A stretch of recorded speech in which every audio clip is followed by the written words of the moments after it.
An offensive juggernaut, the Tar Heels were not on Monday night. But you know what? This defense could give opponents problems all year long. You are Locked On Tar Heels, your daily podcast on the UNC Tar Heels, part of the Locked On Podcast Network, your team every day. Hey there, it's Tuesday, November 8th, 2022. Welcome into the Locked On Tar Heels podcast, the only daily North Carolina show out there. I'm your host, Isaac Schade, and I want to thank you for making Locked On Tar Heels your first listen or your first watch every single day. Please don't forget we're free and available anywhere you get podcasts, so you can subscribe right now to make sure that you don't miss a second of your team every day. Today's episode is brought to you by BetOnline, who has you covered this season with more props, odds, and lines than ever before. BetOnline, where the game starts. Okay, folks, Carolina starts off the college basketball season with a win. It is not a number anyone expected, but it is a win, 69-56. And so, you know what? You'll take it because you're 1-0. And what we want to do now is start unpacking this game. If you're new to the show, first off, welcome. So glad you're here. Leave some thoughts in the comments what you thought about this performance. But what we do as a way to honor Coach Dean Smith is we do a four corners takeaway, where I just start by giving you, obviously there's a ton of stuff you could unpack from the game, but four things that I thought were chiefly important in this game. And first off is what I said in the cold open. I think this Carolina team has a potential to have some elite level defense. We all know about Leaky Black and what he brings to the table and everything he can do as both an individual and team defender, but it's not just him. I think part of that is that it starts from the top down. With Hubert Davis, you have this coach who has emphasized defense and defense and defense over and over and over again. And so if you're not going to play it, you're not going to be on the court. But one of the other things is now that you have a team with more depth that you believe in and can trust in, Caleb Love can go harder because he knows Seth Trimble's behind him. RJ Davis can go harder because he knows DeMarco Dunn. You know, those types of things allow you to play more all out on defense.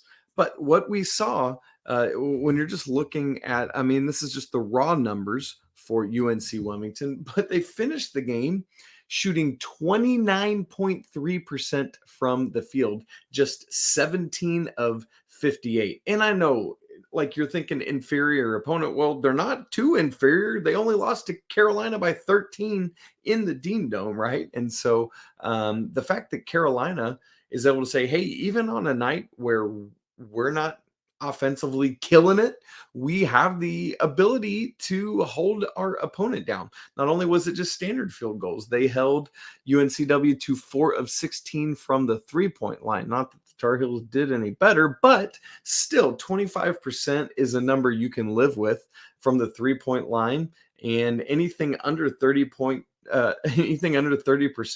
on field goals, you feel like you're in a position to win just about any game when you do that to an opponent. So potential for elite defense. The second thing in the four corners takeaway that I want to mention kind of goes along with that. I have, if you've been tuned in with us through the summer and the lead up to the season, something you've heard me probably talk about is how excited I am to see what a three-guard lineup might look like with not only RJ Davis and Caleb Love, but if Seth Trimble joined them.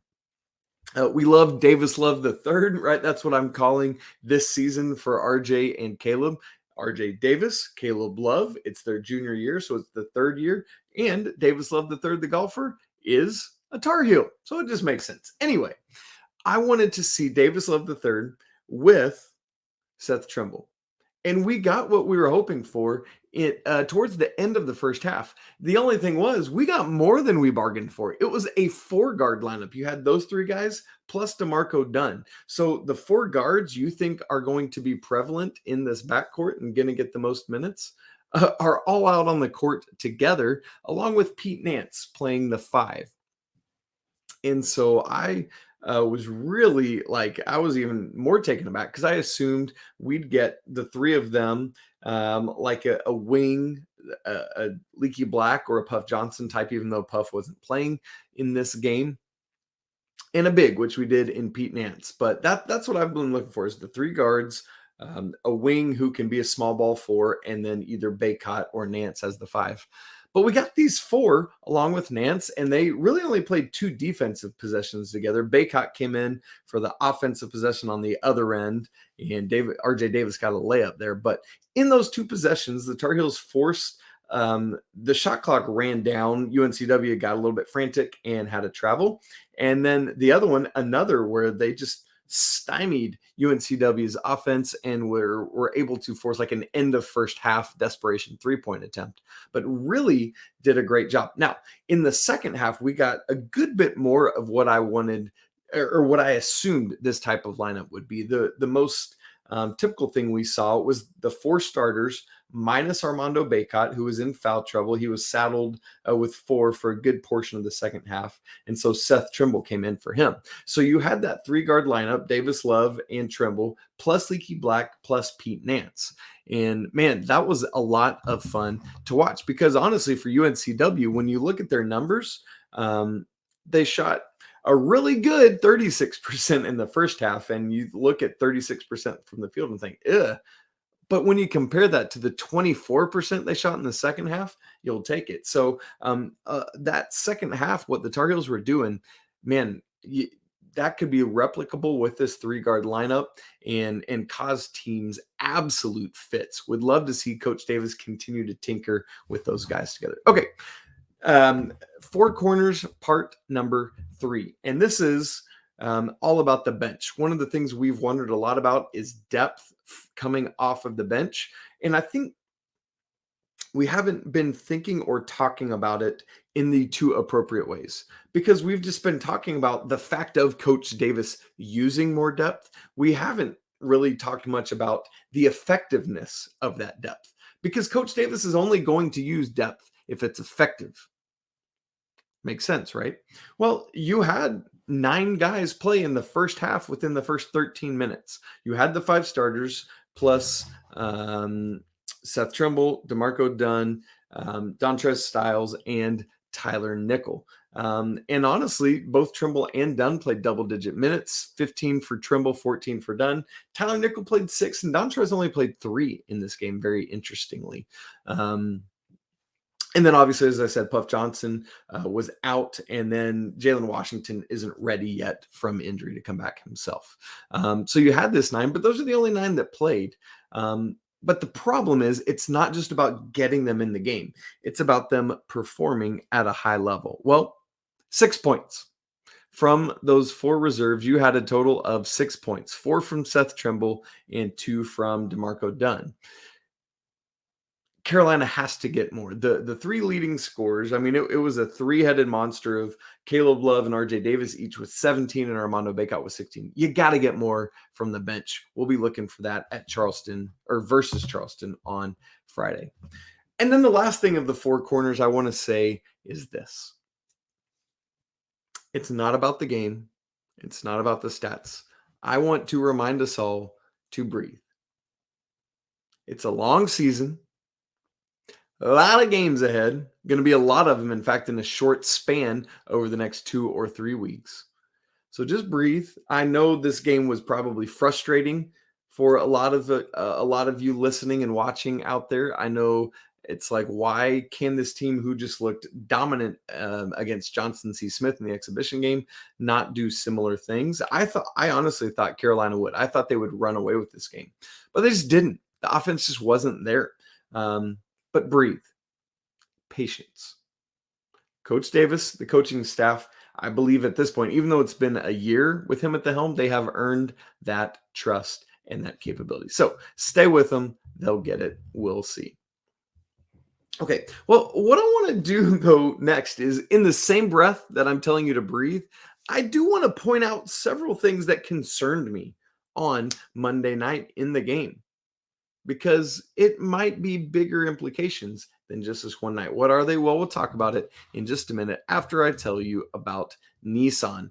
This week's thrilling moment in college basketball is brought to you by Nissan. The thrilling designs behind the new lineup for Nissan are intended to empower drivers in vehicles as capable as the driver themselves.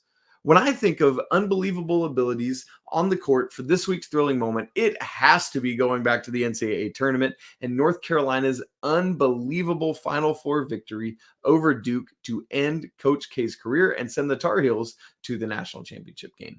It was just a historic moment that everyone knew and everyone felt in real time, and you love to see it. You love to see the Tar Heels coming out on top of that game. This segment has been inspired by the thrilling new designs featured across Nissan's new lineup of vehicles. Pursue what thrills you in the all-new Frontier, Armada, or Pathfinder today. It's available now at nissanusa.com.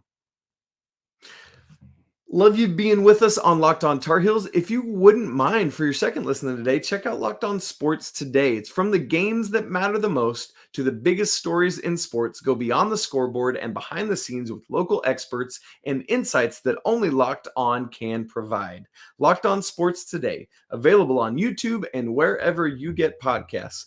Oh, and by the way, you might see yours truly on there today, talking about our brand new show, Locked On College Basketball, which I am one of the co-hosts of. Would love for you to check that out. Okay, as I said, there were several things that piqued my interest, let's say. Eyebrows raised a little bit that I think Carolina really needs to take care of in a hurry. Because again, they played fine in this game, right?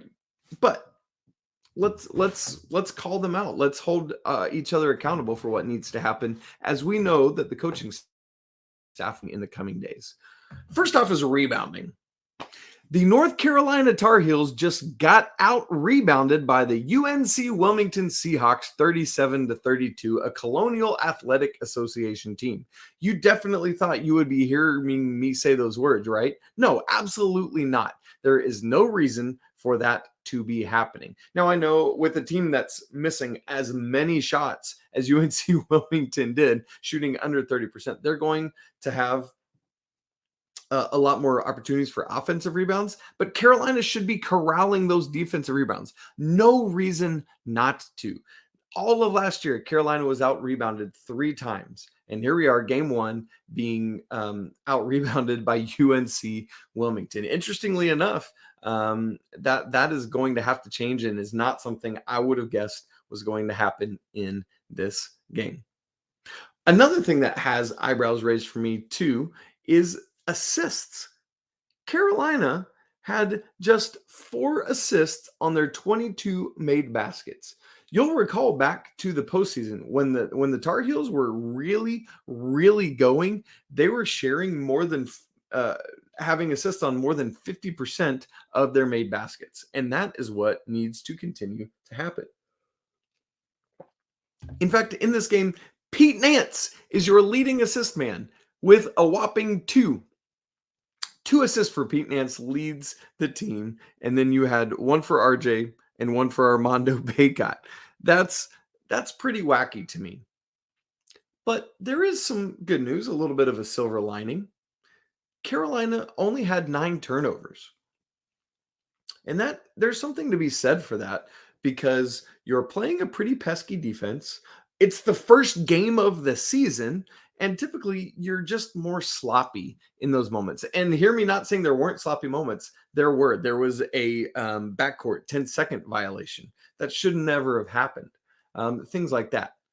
But you think about what Carolina typically does, and anything in the single digits for turnovers is typically a win, at least in my book, unless you're playing Virginia, in which 1 turnover against Virginia is like 5 turnovers in a normal game because of pace of play. But that's what we're looking at here. Only 4 assists. That's got to get better, just like the rebounding.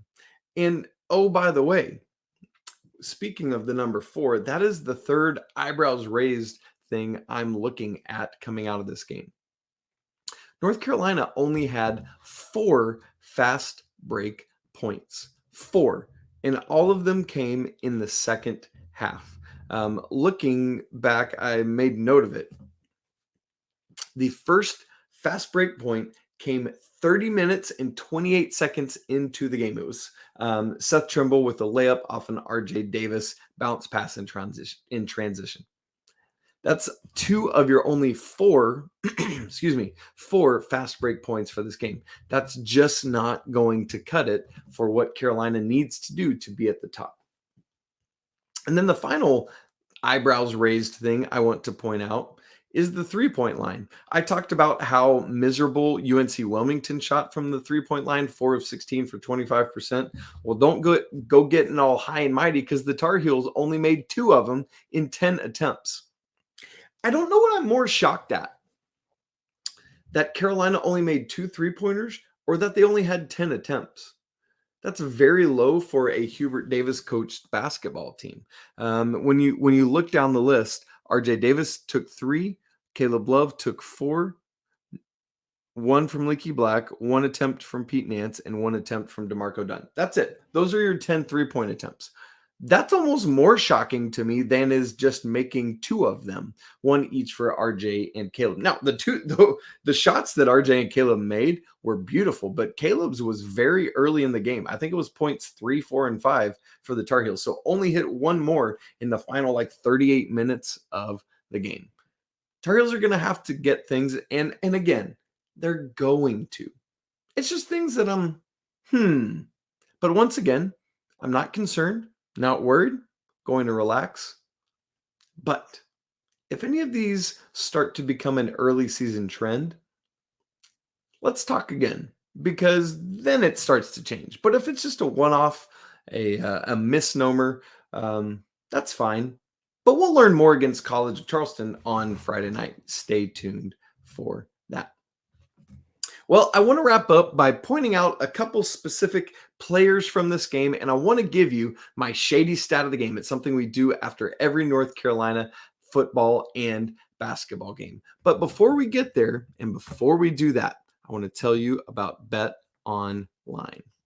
BetOnline has you covered this season, and it's your number one source for football betting action and the start of the basketball season. So find all the latest player developments, team matchups, news, podcasts, and in-depth analysis on every game. You might have noticed Mr. Drake May has the 6th best odds to win the Heisman at BetOnline, and the Tar Heel football team has the 11th best odds to win the national championship in football. Pretty crazy stuff. As always, BetOnline remains your continued source for all your sports wagering info with live betting and up-to-the-minute scores for every sport out there. It's the fastest and easiest way to check in on all your favorite games and events, including MMA, boxing, and golf. So head to the website today or use your mobile device to learn more about all the trends in action. BetOnline, where the game starts. Okay, so typically what we do after a game is also point out 3 players for any variety of reasons, but just 3 players who either impacted the game or had an interesting role in the game. And the first one I want to point out is Pete Nance. Not necessarily because of anything he did, but because of who he is. Last year, in a game like tonight, where Armando, like on Monday night, where Armando Bacot goes out of the game, you've got Brady Manek who can step in at the 5, but it's just not really who he is as a basketball player. And so you kind of have to really rejigger your lineup and figure stuff out and what can we do and things of that nature. Not so this year. Pete Nance, you might or might not already be aware, was Northwestern's 5. He was their center and said, I want to come to Carolina and play the 4 because that's what I project to do at the next level in the NBA. But what that means for the Tar Heels is that when Armando goes to the bench, either for a breather or for foul trouble, as he did tonight, you've still got a legit 5 in the game. Somebody who, yes, can step out and hit a 3. Somebody who can lead the break like he did tonight. There was one time, a nice run coming up, almost got picked at the end, but was able to recover the basket, get it to, I believe, Armando Bacot for the layup there. But, man, that's what a true center is doing. You've got Pete Nance out running the break and looking good at it, quite frankly. And so having Pete Nance, what that means for Armando's ability to go out of the game and rotate in and around, all the more so when Jalen Washington is healthy and ready. Will Shaver's not really a factor in any of that for this season. He's just not there. He will continue to develop, and we'll see what he'll be, but not yet. So the first thing I want to point out is just Pete Nance and what he brings to this team. Oh, and by the way, did you happen to notice what player it was in Monday night's game when there was a foul shot, a free throw about to be taken? Did you notice who it was that was calling the team together to huddle? Pete Nance. I don't know if he did it every time, but I noticed it multiple times. He was the one rallying the troops and saying, let's get together and chat. That's what you want in a leader, and crazy that it's someone that's just come in, but Pete Nance is going to add some special things to this team.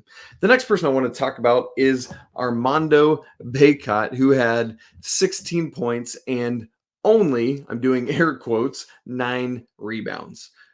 Only because for him, yeah, that is a low total. And man, it really is a bummer that he didn't get to that double-double level tonight in Monday night's game, because that is a stated thing that he wants to do this season, is to work at breaking his own record that he and David Robinson are tied with of single-season double-doubles. He shares the title with David Robinson of the most double-doubles in a single NCAA season in history.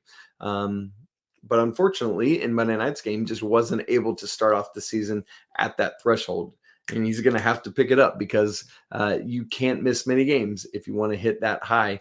And there's no telling how far Carolina will go into the postseason. So there's that factor as well. Now, obviously, if Armando had been in the game longer and not in foul trouble, he only ends up playing only 28 minutes in this game. But you would imagine without the foul trouble, it probably would have been more like 33 or something like that. And 5 more minutes of playing time, you have to think he can gather 1 more rebound. But anyway, you're in a great spot if we're talking about Armando only having 16 and 9. Better days are ahead for this rebounding machine. And I think part of it too was that UNCW was involving him in a lot of ball screen action, pulling him away from the rim, and then either switching, and he had to then guard the ball carrier or retreat to the back, whatever it was. There was a lot of times where he was not at or near the rim for the more typical rebounds that he would get in and close to the basket. So we will wait to see what comes next. The third player I want to point out is RJ Davis. And if you've been with us throughout the summer and the lead up to the season, you have heard or seen Coach Pat Kilby, who will join us on tomorrow's show, by the way, as he does every Wednesday, talk about how much he thinks RJ Davis is the best college player on this team for this season. With all due respect to Armando Bacot and Caleb Love and the rest of the roster, RJ Davis is what I believe the most important player on this team. And I say that in a Kendall Marshall sort of way. Do I think that Kendall Marshall was the best NBA prospect or even the best college basketball player on that 2011-2012 team? No, I don't. That's probably Harrison Barnes, who's still doing it in the NBA, or Reggie Bullock, who's still doing it in the NBA, right? But as we saw with Kendall Marshall's injury in the NCAA tournament that year, he was the most indispensable player on that team. And I think the same is true of RJ. We've said this a lot. Pat Kilby thinks he's the best player on this team. Even if whether or not I can get there, I definitely think he's the most important and most indispensable player on this team. And he proved that, RJ Davis did, on Monday night in this first game. Was the leading scorer for the team for the majority of the game. Caleb ended up coming back to tie him. They both scored 17, but RJ was perfect from the free throw line, had 4 rebounds, 1 assist, just 1 turnover, only 3 turnovers combined between Davis and Love, by the way. That's great. And 3 steals combined between those two guys. And so RJ just doing a great job of having that even-keeled demeanor and leading his team in a great way. I'm just so excited for what RJ Davis is going to bring to this team this year. RJ Davis, by the way, whom already picked up some nicks and cuts, got bumped to the ground pretty hard at one point, was slow to get up. Same with Leaky Black, who blocked a shot, came down on the defender's ankle, twisted his own, but both eventually came back in the game. Great news there. But RJ Davis, man, he is primed for a dynamo of a season. Stay tuned for that. And we got to finish this show with the shady stat of the game. I love trying to unearth some really neat stats, find something that you could find that's just, can help you when you're sitting at the bar drinking or talking around the family dinner table. You might not be aware that Carolina last season set the second highest free throw percentage in program history at 76.4%. Everything points and indicates that the Tar Heels have the ability to do that again this year. You've got both of your starting two backcourt guys in Love and Davis, who both shoot. They're 80% plus free throw shooters for their career. Leaky Black actually led the team in free throw percentage last year. Armando is a bit of a question mark, but it seems like Pete Nance is and should be an upgrade at the free throw line from Brady Manek. Seth Trimble is supposed to be a really good free throw shooter. He was 2 for 3 in the first game. Pete Nance was 4 for 4. And so this team, I believe, has the opportunity to do great things again from the free throw line. And they did on Monday night. And that is my shady stat of the game. The first half, the Tar Heels shot 12 of 14 from the free throw line, 85.7%. Unreal numbers there. And then tapered off a little bit in the second half, only, quote unquote, shot 11 for 16 from the free throw line, which is 68.75%. But you add all that up, you get 23 out of 30, which is 76.7%. A great free throw percentage for the team. In fact, if the season ended today after one game, which is funny and wouldn't happen, but if it did, go along with me in this hypothetical, that would eclipse last year as the second highest team free throw percentage in program history. The only one higher is 1983-84 when the team shot 78.3%, which is absolutely bonkers. Well, part of the issue too is this is all about Armando Bacot. Of the 7 missed free throws, he had 5 of them. He was 6 of 11 from the free throw line. The other guys, RJ Davis is 4 of 4. Caleb Love missed 1. He was 4 for 5. Leaky 3 for 3. Pete Nance 4 for 4. And then Seth Trimble 2 of 3. And so you're going to miss 1 or 2 here or there like Love and like Trimble did. But man, 6 for 11 from the line for probably the guy who will get the most free throws on the team. That's not going to do it. And Armando has to keep growing in that area. But all in all, what a performance from the free throw line. And that's what I expect to see from the team at the free throw line all season long. But wanted to start out this season with that is the shady stat of the game to point it out and how great it is. All right, friends, that's it for today's episode of Locked on Tar Heels. Coming up tomorrow, again, Pat Kilby and I will unpack the game in more depth, what we learned versus what we thought was going to happen coming into the game. You can follow the show on Twitter at Locked on Heels. You can follow me on Twitter at Isaac Schade. Thanks so much for making Locked on Tar Heels your first listen. Again, for your second listen, check out the Locked on Sports Today podcast. Biggest stories of the day, plus instant reactions, big game recaps, and the take of the day. It's available on the Odyssey app, YouTube, or anywhere else you get podcasts. Don't forget to subscribe to our show, hit the like button, and comment. No, by the way, I'd love it if you'd check out our new Locked on College Basketball show that I am hosting, co-hosting, I should say. Be awesome. Would love to have you look into that. Thanks so much for spending part of your Tuesday hanging out with me, talking Carolina sports, unpacking this basketball game, and I want to remind you that it is always a great day to be a Tar Heel. Until tomorrow, peace!